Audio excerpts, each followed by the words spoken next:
भारत के इतिहास में पहली बार अब हमारे देश ने डिप्लॉय करने शुरू कर दिए हैं न्यूक्लियर वॉरहेड। मतलब कि कल को अगर हमें किसी न्यूक्लियर वॉर में उलझना हो तो भारत उसके लिए 100% तैयार है। इससे पहले क्या होता था कि हमारे न्यूक्लियर वॉरहेड और मिसाइल्स ये अलग अलग जगह में पड़े होते थे। ऑलमोस्ट आप कह लीजिए भारत हर कंट्री को ये कहता था कि ऐसा नहीं है कि हम इमीडिएटली न्यूक्लियर वेपन्स का यूज कर सकते हैं। मगर हाल ही में जो ये आर्टिकल्स पब्लिश हुए हैं ना, ये क्लियरली दिखाते हैं कि भारत की न्यूक्लियर पॉलिसी में एक बड़ा बदलाव आया है और जो ये 12 न्यूक्लियर वॉरहेड्स अब भारत ने डिप्लॉय कर दिए हैं, ये पूरी दुनिया को एक मैसेज सेंड करेंगे कि इंडिया इज रेडी। इंडिया के पास ना सिर्फ न्यूक्लियर वेपन्स हैं, ये न्यूक्लियर वेपन्स डिप्लॉयड स्टेज में तैयार हैं। ना ये ऐसा नहीं है कि ये सब जो रिपोर्टिंग है ये इंडियन न्यूज आउटलेट्स ने खुद ही करनी शुरू कर दी। ये सब डेटा आया है Stockholm international peace research institute से। वेलकम टू करियर 247, मैं हूं प्रशांत धवन और इस वीडियो में हम बात करने वाले हैं बहुत इंपॉर्टेंट रिपोर्ट के बारे में, जहां पर बताया गया है कि न्यूक्लियर वॉर का खतरा लगातार बढ़ता जा रहा है। और लेटेस्ट डेटा के हिसाब से अगर हम देखें तो पिछले साल भारत ने 0 न्यूक्लियर वॉरहेड डिप्लॉय कर रखे थे। अब भारत भी चाइना, फ्रांस, यूके, रशिया और यूएसए के साथ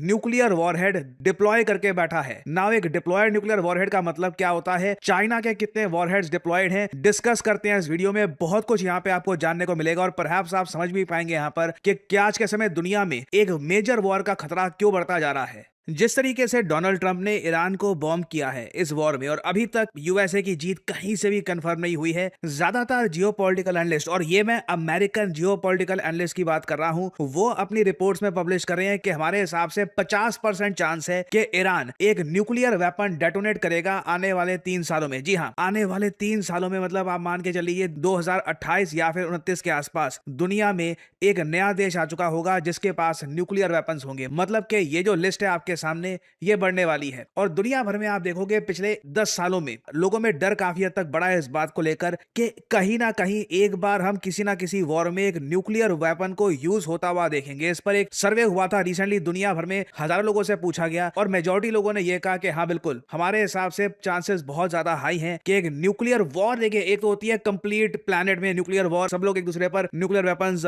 से अटैक कर रहे हैं, वो काफी हद तक मुश्किल है। बट एक ना एक न्यूक्लियर वॉरहेड का यूज होना सब लोग एंटिसिपेट कर रहे हैं। और ऐसे टाइम में अनफॉर्चुनेटली मुझको बोलना पड़ेगा, दुनिया को यह मैसेज देना बहुत इंपॉर्टेंट है कि इस कंट्री पे तो अटैक करने का या फिर कोई भी मिलिट्री एडवेंचरिज्म करने का मत सोचना, हमारे पास न्यूक्लियर वेपन्स रेडी हैं। और यहां पे आप देख पाओगे भारत के पास total nuclear warheads as of 2026 ये 190 हो चुके हैं। जी हां, इस पर मैं पहले भी वीडियो बना चुका हूं कि भारत लगातार अपने न्यूक्लियर वॉरहेड बढ़ाता जा रहा है। ये मैं मिसाइल्स की बात नहीं कर रहा, मिसाइल्स तो हमारे पास इससे भी ज्यादा होंगे। न्यूक्लियर वॉरहेड वो पार्ट होता है जो मिसाइल में लगता है, जो मेन न्यूक्लियर ब्लास्ट करता है। पाकिस्तान के पास 170 न्यूक्लियर वेपन्स हैं और एक टाइम पर मैं आपको बता दूं, पाकिस्तान के पास भारत से ज्यादा न्यूक्लियर वॉरहेड हुआ करते थे। ये रिसेंटली ही भारत ने पाकिस्तान को ओवरटेक किया है। चाइना के पास बाय द वे अभी 620 न्यूक्लियर वॉरहेड है और दुनिया में सबसे ज्यादा न्यूक्लियर वॉरहेड्स 2 देशों के पास आपको मिलेंगे, एक रशिया, एक यूएसए। दोनों के पास 5000 से ज्यादा न्यूक्लियर वॉरहेड है। अगर कभी प्लैनेट का पूरा सर्वनाश होगा तो इन 2 देशों के हाथ ही हो सकता है ना। एक तो होता है कि कितने न्यूक्लियर वॉरहेड आपके पास हैं, इनमें से कई न्यूक्लियर वॉरहेड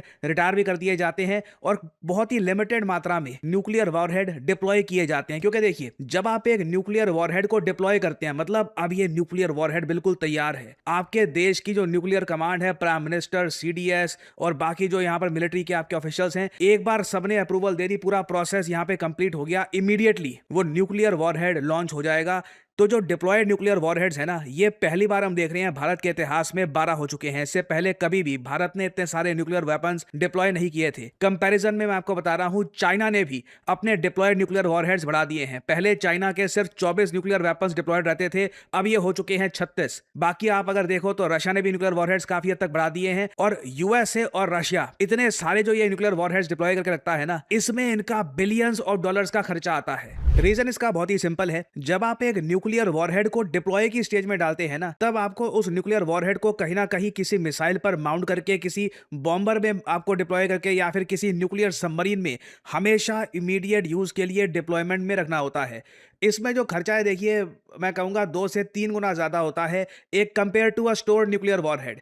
एक आपका स्टोर्ड न्यूक्लियर वॉरहेड आराम से आपकी स्टोरेज फैसिलिटी में पड़ा है, कुछ वहां पे आपको ज्यादा खर्चा करने की आवश्यकता नहीं है। मगर जैसे ही उसको डाल देते हो आप डिप्लॉयमेंट में, मिलियंस ऑफ डॉलर्स का खर्चा आपका आना स्टार्ट हो जाता है। और अगर यहाँ पे आपका सवाल ये है कि ये रशिया और यूएसए ये कर क्या रहे हैं, हमने पहली बार 12 न्यूक्लियर वॉरहेड डिप्लॉय किए। ये रशिया और यूएस है, ये तो 1700 न्यूक्लियर वॉरहेड डिप्लॉय करके बैठे हैं। वेल अगेन यहाँ पे आपको समझना होगा किस देश का टारगेट क्या है। रशिया को प्राइमरली इतने सारे न्यूक्लियर वेपन्स तैयार करके रखने हैं ताकि ये यूएसए को बता पाएं कि कभी भी अगर हम पे अटैक होता है तो हम आप पर वापस अटैक करेंगे। सिमिलरली यूएस भी प्राइमरली रशिया के लिए ही ये न्यूक्लियर वॉरहेड तैयार करके बैठा है। चाइना का भी देखिए कुछ ऐसा नहीं है कि न्यूक्लियर वॉर का खतरा है अगेंस्ट द यूएस इकोनॉमिकली इतना डिपेंडेंट है आज के समय चाइना पर। चाइना बहुत सारा डेट ओन करता है यूएसए का कि nuclear warhead will not really make a whole lot of sense. बाकी आप अगर देखिए फ्रांस, ये भी काफी हद तक रशिया के अगेंस्ट ही अपने वॉरहेड तैयार करके बैठे हैं। और सिमिलरली यूके भी आप अगर देखो तो ये भी अगेंस्ट रशिया ही अपने न्यूक्लियर वॉरहेड तैयार करके बैठे हैं। और इसलिए रशिया के पास हमेशा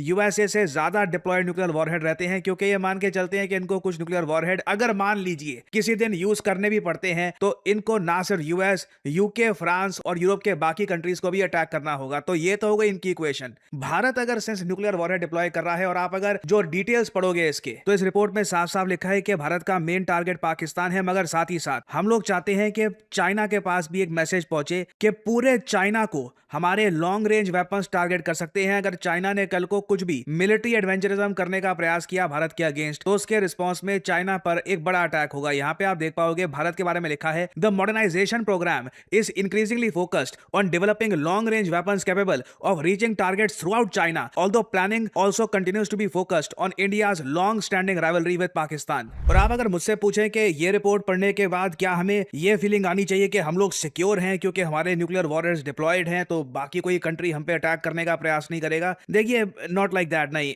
प्रॉब्लम भारत के सामने बहुत बड़ी है और ये जेन्युइनली एक ह्यूज प्रॉब्लम है कि हम टेक्नोलॉजिकली चाइना से बहुत ज्यादा पीछे हैं। पाकिस्तान के केस में हम हैंडल कर सकते हैं पाकिस्तान को एज ए कंट्री, मगर चाइना का चैलेंज भारत के सामने बहुत ही ज्यादा बड़ा है। रीजन मैं आपको बताता हूं। जैसे ये रिपोर्ट सामने आई, भारत में कई आर्टिकल्स पब्लिश हुए कि 190 वर्सेस 620, चाइना के 620 न्यूक्लियर वॉरहेड, चाहे इनके पास डिप्लॉयड स्टेज में हो या फिर स्टोरेज में हो, इतने चाइना के पास न्यूक्लियर वॉरहेड हैं। भारत के पास अभी भी 200 से कम न्यूक्लियर वॉरहेड है। फिर एक इशू यहां पर यह भी आता है, एक बार को आप कह लीजिए कि अब भारत के बहुत सारे न्यूक्लियर वॉरहेड जो डिप्लॉयड स्टेज में है, ये हमारी न्यूक्लियर सबमरीन में भी है, तो कहीं से भी हम अटैक कर सकते हैं चाइना को पता नहीं लगेगा। बट अनफॉर्चुनेटली बोलना पड़ेगा, हमारे पास हाइपरसोनिक मिसाइल्स नहीं है। और आप देखोगे भारत के कई आर्टिकल्स में यह बात मेंशन करी गई है, चाइना का न्यूक्लियर एक्सपेंशन न्यूक्लियर वॉरहेड के कई आगे जाता है। एक तो है कि आपके पास न्यूक्लियर वॉरहेड कितने हैं, फिर एक क्वेश्चन ये आता है कि इन न्यूक्लियर वॉरहेड को डिलीवर करने के लिए आपके पास कौन सा सिस्टम है। हमारे पास अभी तक हाइपरसोनिक मिसाइल्स नहीं है। चाइना ना सिर्फ ज्यादा वॉरहेड्स के साथ ज्यादा तेजी से भी अटैक कर सकता है भारत को, तो इवन दो हम न्यूक्लियर वॉरहेड्स डिप्लॉय कर रहे हैं, हम चाइना से अभी बहुत बहुत ज्यादा पीछे हैं। हमें दो एस्पेक्ट्स में कैचअप करना होगा। पहले तो जल्द से जल्द हाइपरसोनिक मिसाइल्स बनाने होंगे, और दूसरी बात और ज्यादा न्यूक्लियर वॉरहेड डिप्लॉय करने होंगे। एटलीस्ट जितने चाइना के न्यूक्लियर वॉरहेड हैं उतने हमारे भी डिप्लॉयड रहने चाहिए, क्योंकि जो इक्वेशन रशिया और यूएसए की है, अनफॉर्चुनेटली बोलना पड़ेगा भारत और चीन की भी वही इक्वेशन रहेगी। दोनों के अगर न्यूक्लियर वॉरहेड डिप्लॉयड स्टेज में रहते हैं तो दोनों कंट्रीज केयरफुल रहेंगी कि वॉर ना हो जाए। एक भी कंट्री जरा वीक हो गया तो दूसरा देश उसका फायदा उठाने का प्रयास कर सकता है। बट इस पर्टिकुलर केस में चाइना तो बिल्कुल इंडिया की वीकनेस का फायदा उठाने का प्रयास कर सकता है। सो ये जो रिपोर्ट है, मैं कहूंगा भारत के लिए काफी वरिंग है। कुछ तरक्की हुई है बट अभी बहुत सी और तरक्की करनी बाकी है, ताकि भारत जेन्युइनली सिक्योर रह सके इस बहुत ज्यादा मुश्किल सदी में, जहां पर लग रहा है कि एक ना एक न्यूक्लियर वॉरहेड का यूज कहीं तो देखने को मिलेगा। और अभी आने वाले समय में भारत में आप बहुत सारी न्यूज देखोगे कि भारत सरकार कई जगह मिसाइल साइलोस कंस्ट्रक्ट कर रही है, नए मिसाइल साइलोस बनाए जा रहे हैं। बेसिकली भारत एक फ्यूचर न्यूक्लियर वॉर के लिए प्रिपेयर रहने का प्रयास कर रहा है, बाकी कंट्रीज को मैसेज सेंड कर रहा है कि इंडिया इज ऑलवेज रेडी। ये मैसेज हम सेंड करेंगे तभी हम रीजन में पीस गारंटी कर पाएंगे। सो अभी इस टॉपिक से रिलेटेड बहुत सी अपडेट्स आती रहेंगी। I will keep on making updated videos for you all. आज के समय